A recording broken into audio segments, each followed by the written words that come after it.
Alright guys, happy 4th of July. So I'm back out on Puget Sound fishing for coho salmon, doing something a little bit different this time. I'm actually fishing divers. So what I have here is basically my main line, so my main trolling line that I normally use, like I described in the last video, going to what's called a deep 6 diver. So this is a deep 6 diver. It's the type that goes down to 40 feet.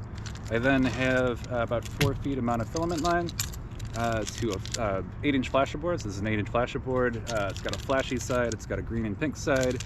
And then that goes to about 2.5 to 3 feet of fluorocarbon, which is then attached to this hoochie. So I like downriggers actually myself. I like to use downriggers. I kind of consider them an extension of my right arm basically. I'm so used to using them. But basically when I take people out, it's kind of difficult for them to actually fish and catch fish and that kind of thing. So what I'm looking for is a simpler technique. So a way that you can kind of deploy gear in a way that's sort of like easy to use. Because basically I take people out, I'm like, oh yeah, the fishing in Puget Sound is great, and then we catch nothing.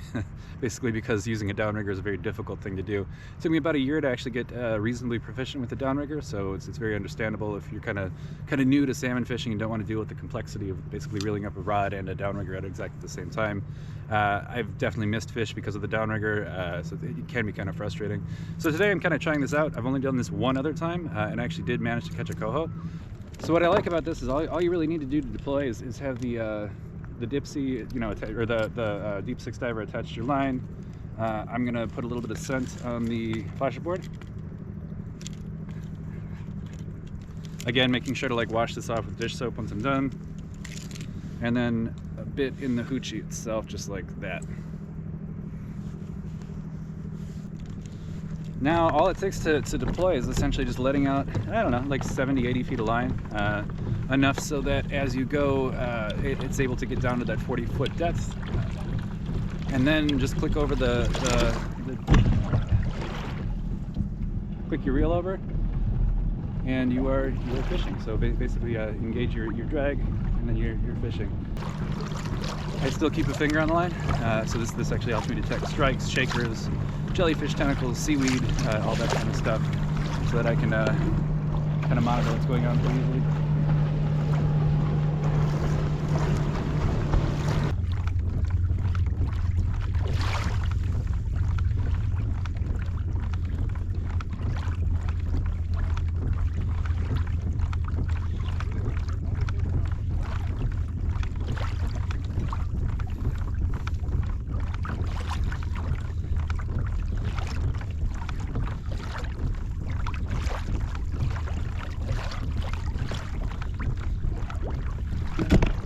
There we go.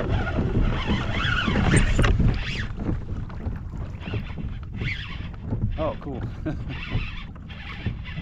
That's a good fish. Get that net ready. Sorry about that.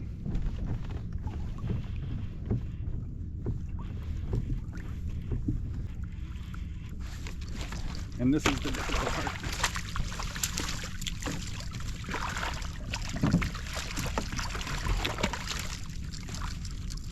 So I don't know if you saw that, but there's kind of a stretch move with this. So 7-8 feet a leader.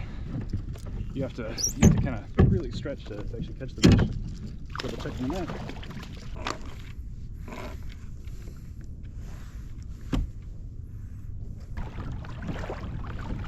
Sweet, got one in the boat. The typical tricks are working. I kind of start. That's not a fish, is it? Okay. I kind of start close to the harbor, and then I actually serpentine my way out of the harbor, going from 80-foot water down to like 300-foot water, and then back basically. Coho are gonna be somewhere in there. I can never tell day by day. Today was about 250, well, 300-foot water. I have caught them at 80 feet. I've caught them in 20 feet. I'm gonna run over this spot a couple more times.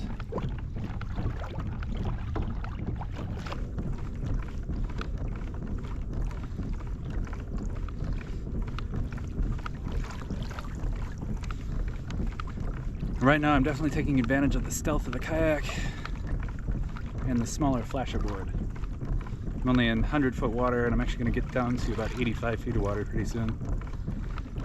But I'm by this beach, and there's always life by this beach. I'm seeing little fish jump. I just saw a couple porpoises. So this feels pretty promising.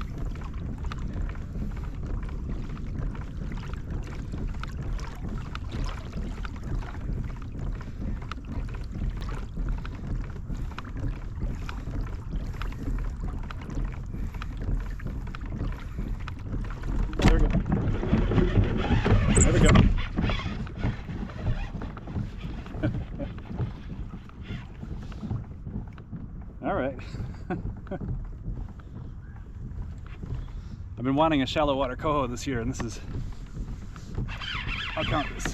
105 is shallow for Puget Sound.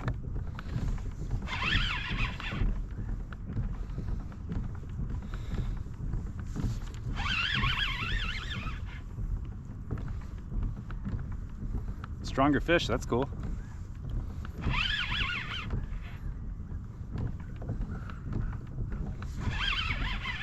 I'm actually fishing so shallow, there's a chance it's a Chinook. A lot of the time they're kind of hugging bottom. So with a 40 foot dipsy, or 40 foot diver, I should say, there's usually a low risk of catching Chinook, but when you're this shallow, there's a chance. Unfortunately, I called it. So this is a wild Chinook salmon. This is a must-release fish.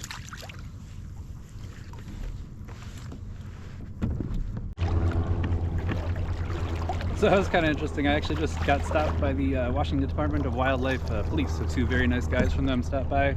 They actually approached me and asked me if I was Captain Narwhal. So they actually knew my name. And we were just kind of exchanging tips about halibut fishing. So they actually saw my halibut video, and we're going to hit that spot again. He said he caught an 86 pounder in that spot, so it's actually a good thing I didn't catch it. That would have been a little bit of a challenge. But two people recognized me today. That's pretty cool.